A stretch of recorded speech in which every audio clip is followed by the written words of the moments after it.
I'm Barbara Muller. What an honor to welcome you to Peace Podcast 99.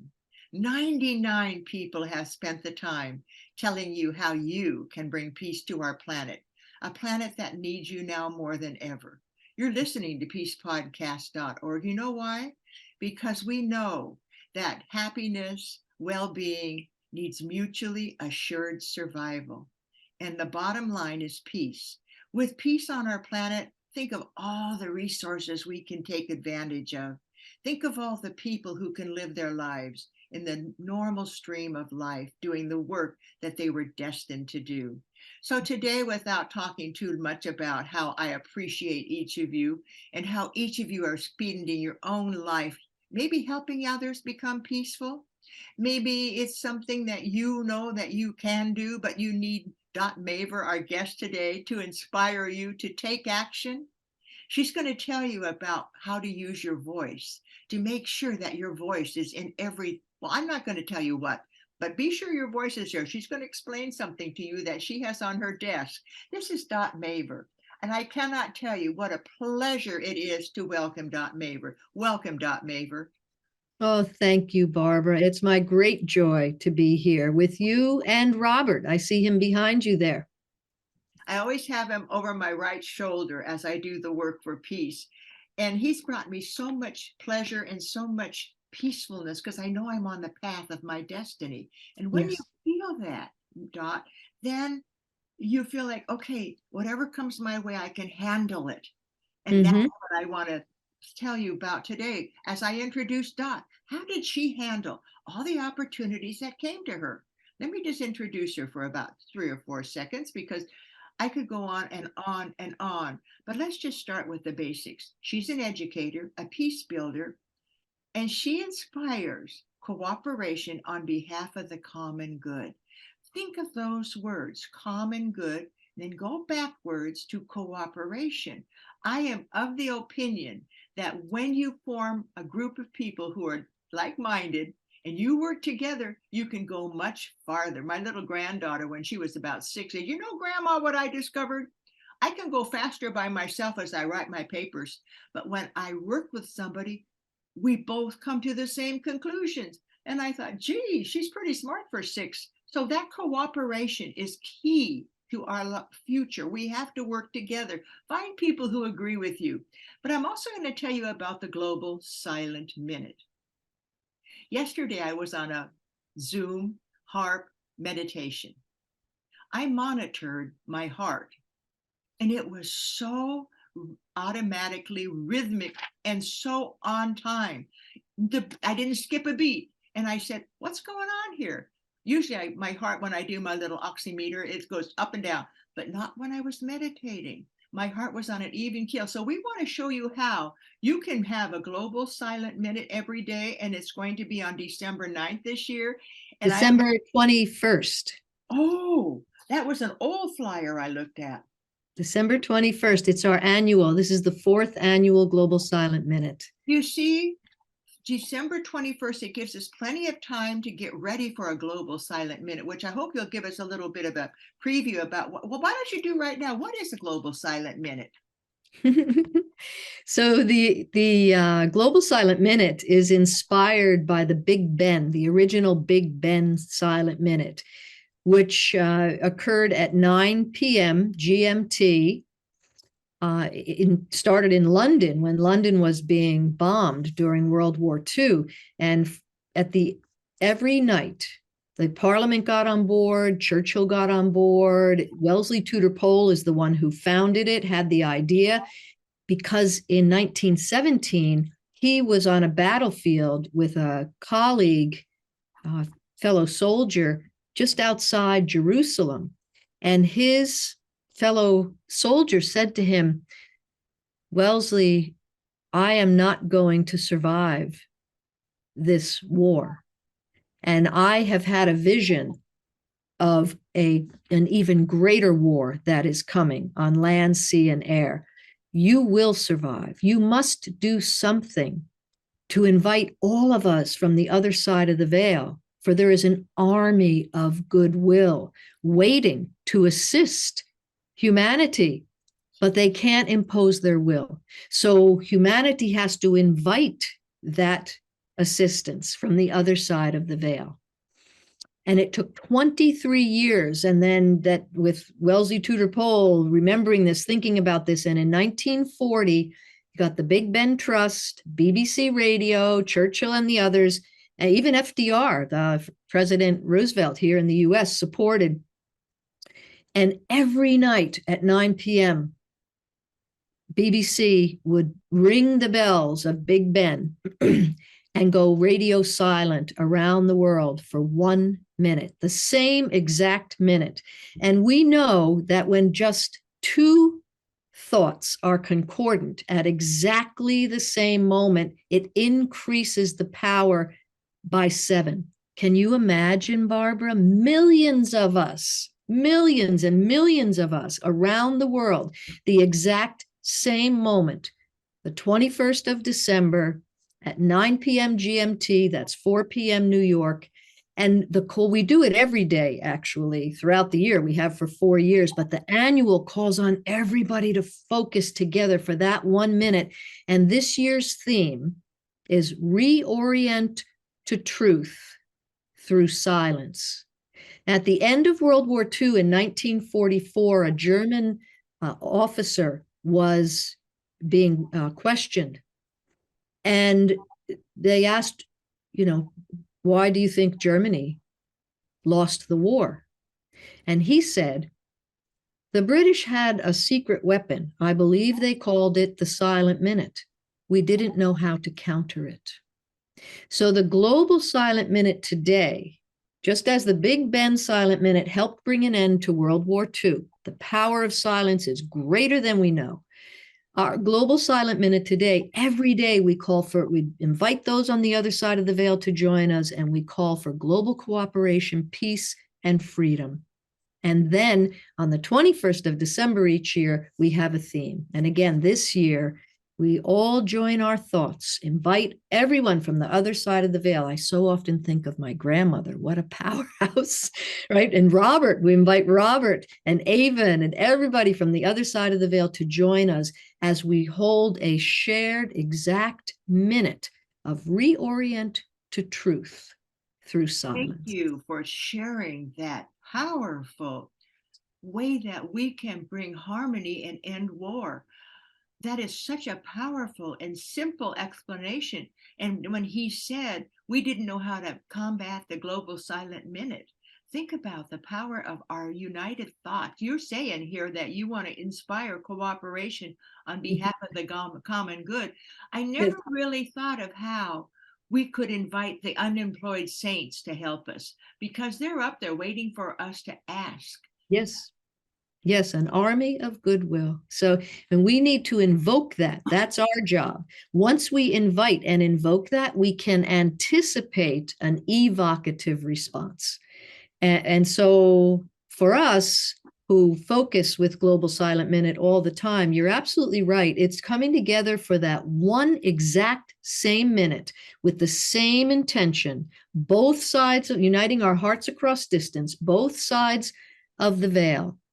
And so it's sacred unity, right? Sacred unity. Term, sacred unity. Yeah. It cuts across all walks of life, all nationalities, all Yes. borders. Yeah, exactly, Barbara. And exactly. Desjardins said, when scientists discover spirituality, they will have discovered fire for the second time. Yes. Yes. Yes. And I say yes, yes, yes to this global silent minute. You're listening to Dot Maver. She is one of the ministers. She's created the Global Alliance for Ministries and Infrastructures for Peace, the Seven Ray Institute, River Phoenix Center for Peace Building, the Peace Alliance and Campaign for a U.S. Department of Peace. And prior, she was the National Campaign Manager for Kucinich for President in 2004. I worked tirelessly to get him elected. In fact, if you're going to Peace Podcast and you open up to the music and you see me talking with my head kind of down, that's Dennis Kucinich right there. He came to Santa Barbara and he told my husband, Robert, when I'm elected president, I want you to come to the United Nations and play the Ode to Joy on your harmonica. And that makes me think of what Dot also just did. She did chapter 9. She was our inspired guest to talk about Robert Muller and the horrors of war. And so chapter 9 will be on Peace Podcast today. And it's our blog. Just go there and you'll be able to listen to the harmonica that Robert did. But this time it's on a harp. At the end of the podcast, you'll hear Tammy Griggs, who is going to play Ode to Joy. And that was how Robert opened up our hearts to the potential of each of us. And so this harp music with Dot's voice, and 6 weeks Dot worked to prepare this. 6 weeks, she said, every morning. Tell us about that. And then I'm going to ask you a couple of questions. What did you do every morning? So, yeah, well, once you invited me, I knew immediately it was capital Y, yes. And because as those who will listen will hear in the podcast, I was very blessed to and honored to meet Robert Muller when I was 35 years old at a conference on education in the New Age in North Carolina. So one of the, every morning then for 6 weeks, what I did, I would take a deep dive and I would connect my heart across distance, both sides of the veil, with Robert and say, what is it that will actually touch hearts and minds as we are really creating the conditions for peace all the time? And Robert, philosopher of the UN, used to say, love for peace is not enough. Beyond it, we need a vision of peace, a science of peace, a strategy for peace, and innumerable actions for peace.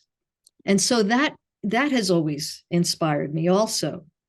So doing that every day, gradually, I got a real sense of how to weave, because that's what kept coming through, weave. So weave the book, weave the entire book, and how really it's a great reveal, that book, of a world server who had a knowing in his heart from the time he was a child. And it was chapter 9, I think, that actually tipped the scale cognitively for Robert, where he got it and he dedicated his life to peace. He would not kill, would not harm. He really got it, that peace is not the opposite of war or the absence of violence. It is a substantive dynamic unto itself. And it's, as my friend John Viscount always says, you have to activate and strengthen the muscle of peace. So Robert has been a mentor and inspiration to me for a long time. And it was a great joy every day for 6 weeks to be with him through Prophet, the Hatmaker's Son, the story of Robert Muller's life. And I want to thank you for the invitation to be able to put that forth like that. I want to thank you for bringing that story to life, because Robert did formulate his desire for peace when he was young, but it was the war when the Germans and the French were shooting each other, and they were cousins. They ate the same meals. They had dinners together. They had the same last names. And he couldn't understand how human beings born on a planet of plenty could not get along. Born on a planet of plenty. There's plenty for everyone if we all honor that. And he couldn't understand it. Why are people fighting wars? And so he told his father, I'm going to be a peacemaker. And I don't think it really gelled in his brain until he saw the horrors of war in chapter 9. Yeah, and specifically that woman, that French woman, who left the safety of her home to go to the front to be with her beloved, her husband. And then she ended up getting captured along with those other men. And as she died, as Robert says, she never lost her dignity, and she died offering a prayer. But before she could end the prayer about the Holy Mother, she was shot and fell into the mutual grave. Boom, boom. And Robert finished the prayer for her through tears. That, to me, that was the moment. After you, I can't even talk hardly when I hear those words, because Robert meant so much to me, and I had 17 years of working with him for peace. And you said Beautiful. something after that. You said Robert acted consistently and fearlessly with the spirit of peace and the greater good. You said those words after you Yeah, were finished, and I called you up to thank you for bringing him alive again so that we could learn and not repeat the mistakes of our past. please. That's the reason why I wanted you to do it. And I want you to know there's a little nudge that you get now and then as a person. I Mhm. got the nudge to call Dot while I was working at my desk, working on my work. And then just like flash, call Dot Maver and ask if her to do chapter 9. The rest of the story Robert. is just like, okay, he told me to do that. And then you were walking by, you picked up the phone. And now I hope all of you who are listening today will go to peacepodcast.org, go to the blog. Chapter 9 is there in its full glory with Dot Maver, the harp from Tammy Griggs. And you are who we need. You will help us bring peace to our planet. And I have the first question for you, Dot. What is your definition of peace? And how can the ones who go to chapter 9 and watch you become peace builders? So, well, first of all, the National Peace Academy in the U.S. Uh, holds the Earth Charter definition, which is recognized that peace is the wholeness created by right relationship with oneself, other persons, other cultures, other life, Earth, and the larger whole of which all are a part.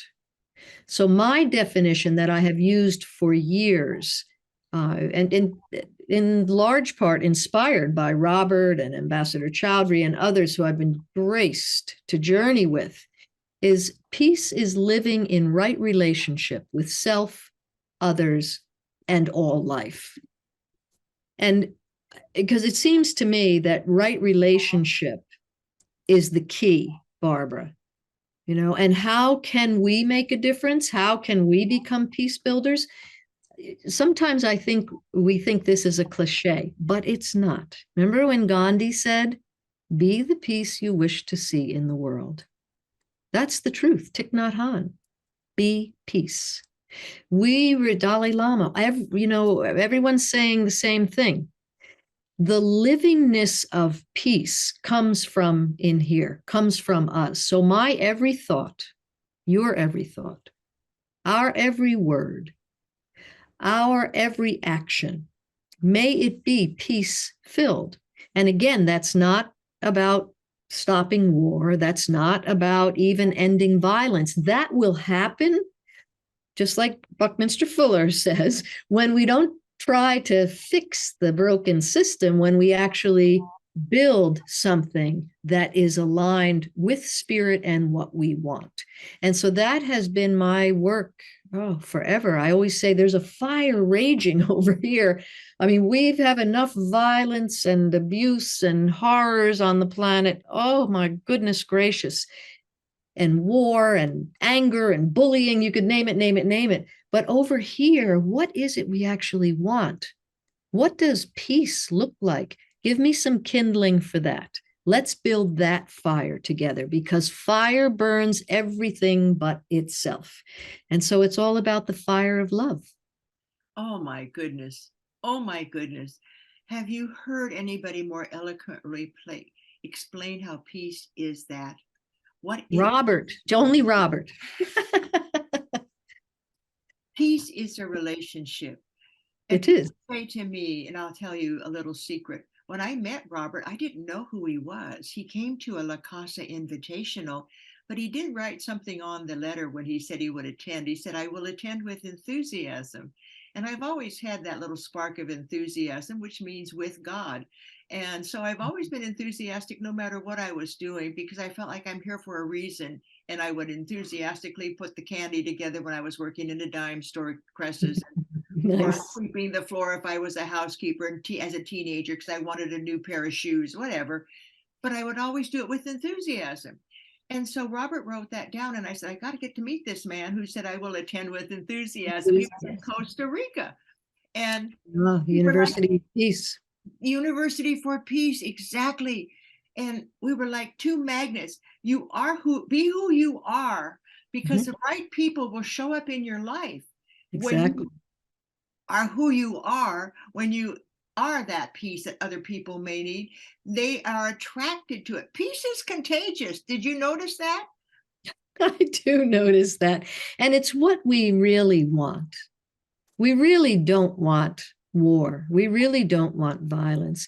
Do you know when we were founding the River Phoenix Center for Peacebuilding in Gainesville, Florida, Hart and Jeffrey and I decided to meet with various leaders and activists throughout the nonprofits, throughout the community. And we decided we would listen, learn, and then offer what we felt we had to offer. Well, do you know there was only one thing that absolutely everybody could agree on, and that's safety, safe community. Peace is true human security, true safety. Safety. Well, that brings me to another story about you, because you have been called the revolutionary fast pitch hitting technique, the Maver method, secrets of hitting success no matter where you are. Now, think about that. The secrets to hitting success no matter where you are. Well, that has gotten me a long way. Now, I don't know how to describe it. Can you describe what that means? Well, it has to do with softball, literally. It has to do with fast pitch softball. And the idea is you do exactly what you need to do to bring the sweet spot of the bat evenly to connect with a softball to be a contact hitter consistently. So, and people ask me how I got into peace and peace building. That wasn't my first thought. I loved coaching softball, but I realized early on, Barbara, that those 9 positions, plus everybody on the bench, plus the other coaches, plus everybody in the stands, everyone needs to take shared responsibility and shared leadership. And when that is around a common purpose, that's when we are successful. But success is not spelled W-I-N. And so this shared responsibility, shared leadership piece really helped me to understand cooperative competition, which sounds like an oxymoron. But when you think of the etymology of the word competition, competere, right? Yes. So we petition with to help everyone rise. It's at the heart of the Olympics. We all help bring out the best in one another. And in a world that is conditioned by peace, substantively, that's the deal. Cooperation, sharing, right relationship, education, truly drawing forth what's within each one of us, because we all have wisdom, we all have value, and we all have a unique contribution to make on this beautiful planet we all call home. We're only one person, but we are unique. There's nobody else like me. There's nobody else like Dot Maver. You know, Yep. we are unique, and we were born for our purpose and to bring, I'm just going to say our purpose when we were born was to bring peace. Now, if my grandfather wouldn't have immigrated from Hungary because they were starting a war and the coffin builder was piling up the coffins, and he said, why are you doing that? And he said, because we're going to have a war and we're going to need him. And my grandfather, being a peacemaker, said, well, I'm going to leave. I don't want to be in a war, and I don't want to kill anyone. And so he got on the next boat, came to the United States, met my grandmother on that boat, and they got married. And so I'm 100% Hungarian and 100% peacemaker, because when he told me I was going to be a peacemaker, I said, okay, Grandpa, but I don't really know what that means. He said, you're going to be having examples throughout your life. And I was a peacemaker in my family. I was a peacemaker in my high school. I was a peacemaker in college. And I was a peacemaker when I became an educator. And now I'm a peacemaker through Rotary, the United Nations Association, through meetings on Zoom like this. Yes. Yes. Do you know, Barbara, one of the things I appreciate about you is like you really understand conflict resolution. And I love Dominic Barter's work, right? And so what he said a long time ago that stays with me all the time, instead of trying to avoid conflict or push it away or explain it away, we need to listen to the message within conflict. And then through that deep listening and dialogue and connecting consciously with other and others, that's how we resolve conflict. It never has to go to violence or war. It just doesn't. Well, And there's so when I hear you speak, I know that's true. Oh, God bless you. God bless you. God bless you. And I think of Gorbachev and Reagan when they met in Iceland and they formed the accord to end the Cold War. They didn't bring their ambassadors. They didn't bring a lot of equipment. They just brought each other. And Mm-hmm. they had that conversation and they deeply listened. Now, I remember the 40th anniversary of the United Nations when Robert said for each country to put together what they're happy about, what their successes were. Well, that prompted Reagan and Gorbachev to go to Iceland to talk about their successes and how we have to end this Cold War. Now, was Reagan always a supporter of the United Nations? Absolutely not. He was ready to destroy the United Nations, and Robert heard about it. Now, this is what one man can do.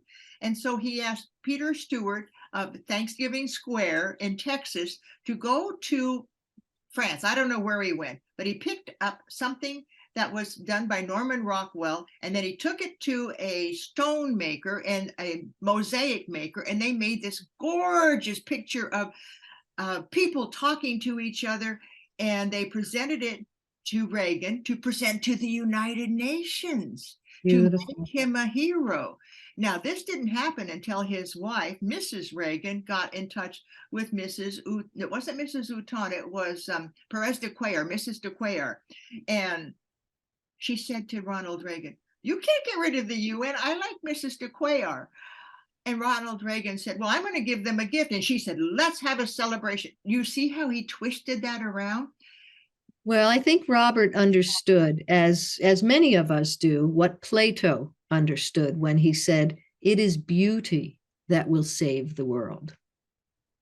And in Agni Yoga, which is one of the part of the lineages that I stand in spiritually, it is said that the realization of beauty will save the world.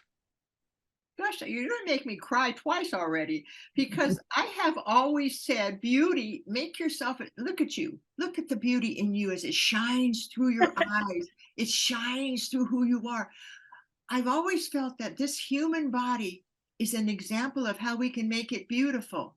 And the world around us, I have plants, as you complimented me on my orchid. Now, I'm not saying that I understand beauty totally, but I know what beauty is. I see Yeah, it in another person. I see it in myself, and I yeah. honor that beauty. And Plato was right. It's beauty that will save us. And I could ask you more questions, but I really want to ask this breakthrough question. What are we Okay. supposed to do today in the chaos and destruction and the violence? You've given Mm. us so many examples of our heroes and our unspoken. I shouldn't say are unspoken because they are spoken. We know them, but it's those on the other side of the veil, the Avon Madisons, the Robert Mullers, all of those Yes. people who have spent their life working for peace. And my grandfather, John Mescue, saying, "You're going to be a peacemaker someday." And then he had the most incredible orchard. His peace was out in the orchard, creating new peaches. He did things that were against the law. He grafted peaches together, and his peaches became gigantic with the most wonderful flavor. And you know what's interesting? My What? chiropractor is the president of the Rare Fruit Backyard Growers of whatever, Santa Barbara. He has been trying to graft that peach for 20 years. They just can't do it. Grandpa had the magic with fruit, with people. He was just magic, but he was in love with life. Why did he come to the United States? To live a full life. Well, you've just answered your own question. And yes, we are in the midst of an all systems breakdown on the planet, and we're very aware of that. And we could have spent this time together, Barbara, naming all the things that are wrong. But our job is not to fix the caterpillar. Humanity is going through a chrysalis experience. So our job is to recognize the butterfly and to help dry its wings and to actually offer whatever we have to offer literally in the spirit of peace. And as we offer our unique contribution, and as Robert knew, to take a long view and not get caught in the horror of any given moment to where it could take us off purpose. He lived on purpose. And that's our striving. On purpose. He lived Robert on lived purpose. on purpose. Not you live on purpose. I live on purpose. And so many people say, well, aren't you upset about the war in Ukraine? I say, absolutely, but Yes. that's information. Yes. What I'm focusing on is the world I want that works for every Ukrainian, every Russian, for everybody on the planet. There's plenty for us. And so, you mentioned something about putting that priority in your mind and working toward it. Do you know the military complex on our planet has a 20-year plan? What's our 20-year plan for peace? You need to be the peace our world needs today. Yes. And that plan will come from some of the actions that Dot has created. Find people who agree with you. Listen to Peace Podcast. Invite 5 people to listen with you. Have that conversation. She was talking about how conversations really do change the way we think about things. And so that's why I wrote the book, Revolutionary Conversations, because I saw peace negotiations failing, and it's revolutionary if you can have a conversation where both of you say, and peace be with you at the end. And with you. Absolutely. And with you. And I know you're getting ready to wrap, but I'd like to share one more thing from Robert. I'm not wrapping until you're ready to share one more thing. Okay, because we're in the midst of an all systems breakthrough simultaneously, through being the key word. We're not going to go around this or under it or over it. We're going to go through this. Listen deeply in our hearts, because that's where our true oneness is, the one heart. And what Robert said is, use every letter you write, every conversation you have, every meeting you attend to express your fundamental beliefs and dreams. Affirm to others the vision of the world you want. Network through thought. Network through action. Network through love. Network through spirit. You are the center of the network. You are the center of the world. You are free, a powerful source of life and goodness. Affirm it, spread it, radiate it, think day and night about it, and you will see a miracle happen. That is Dot Maver. Dot Maver is our Peace Podcast number 99. I can't even begin to tell you how grateful I am, Dot, that you brought up the path to peace today that we each need to be on. And we need to resonate with peace, be the peace other people need. Because I find that happens. I can walk in a room and because I'm at peace, and this isn't giving me a compliment, this is just saying it works. You walk into a room, and the room, all of a sudden, people say, why do people radiate towards you? Because I harmonize with what's going on. But the other part that's hard for people is in the harmony, they may have something that they're very unhappy about. And they may want to tell somebody that it's just not working the way they're doing something. Well, you can't go in and give them your automatic response. You have to start with where they are, as Dot said today. And how do you get to that part where you can hear where they are? In the book that I just wrote on revolutionary conversations, I said the first step is stop. Just stop. Take a breath. Be there. You don't go to a stop sign and rush through it until somebody else rushes into you. You wait until it's safe to go forward. You stop, you look, you listen. There you go. Stop, look, and listen. How many times has your mother said that to you when you were a little kid? Now stop, look, and listen. Now go in there and clean your room. Stop, look, and listen. Stop, look, and listen. And then the next step is ask a question. I need a little help. How can I understand what you're saying? And then let them tell you without saying, well, where did you come from? Just say, thank you. And then ask, stop, help, ask, explore. I want to explore this with you, but I have to take a risk. So it's stop, help, ask, risk, and explore. That risk is when I get people to pay attention. I'm in a group meeting and all of a sudden, blah, blah, blah, blah, everybody's talking. And then I say, I'm going to take a risk. The whole group gets quiet because if I say I'm going to take a risk, they know I'm vulnerable. And then I say, well, what would you consider this? Would you consider this? And then we have that explore the idea rather than making the person who said, I think Putin's absolutely right. And you may have a different opinion. Well, then you ask, well, why do you say that? What is it that makes me want to ask you for a little help here? And you have that conversation.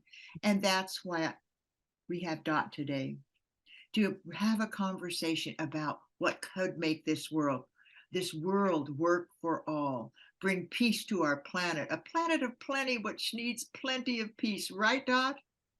A planet of plenty needs plenty of peace. Yes.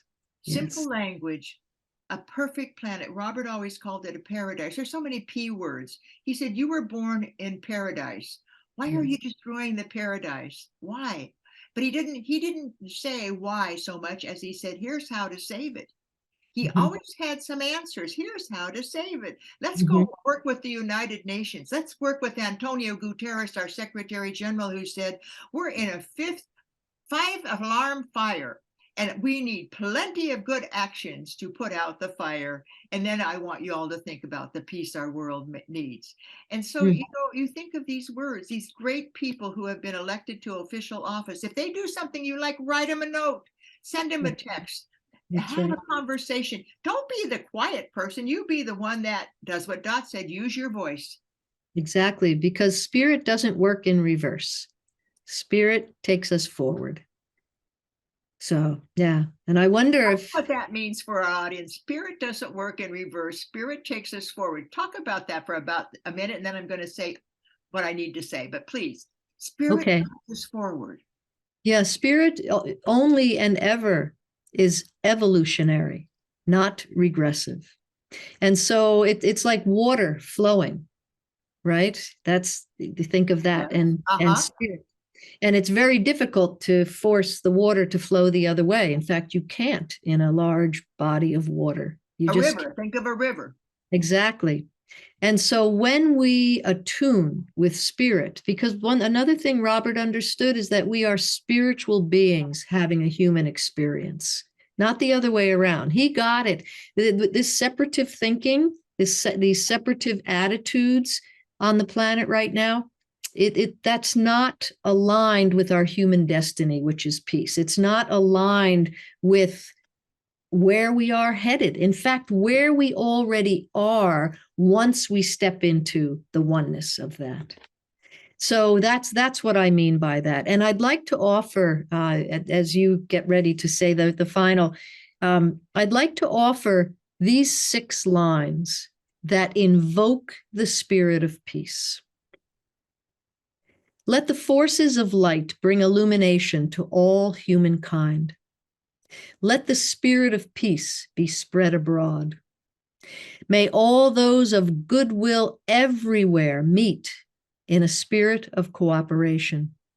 May forgiveness on the part of all of us be the keynote at this time. Let power attend the efforts of the great ones.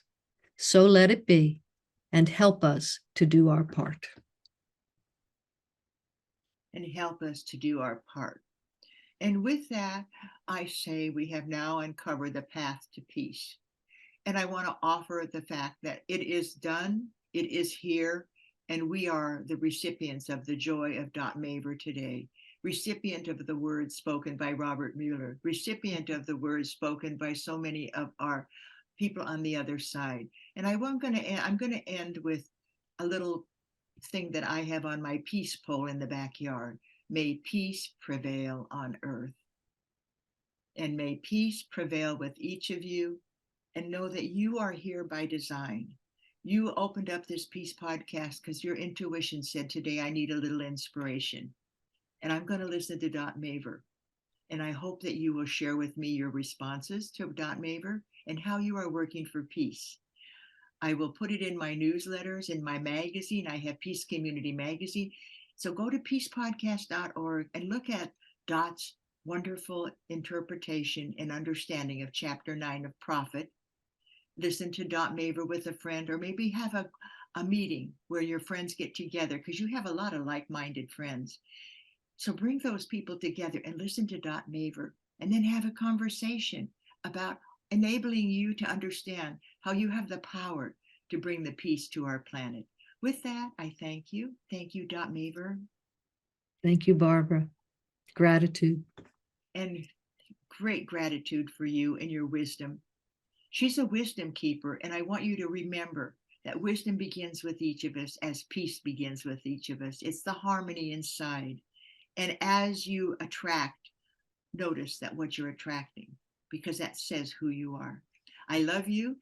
I want you to keep joining us. We're at page number 100 will be Tammy Griggs. She is going to play the harp to solidify all 99 of these wonderful podcasts.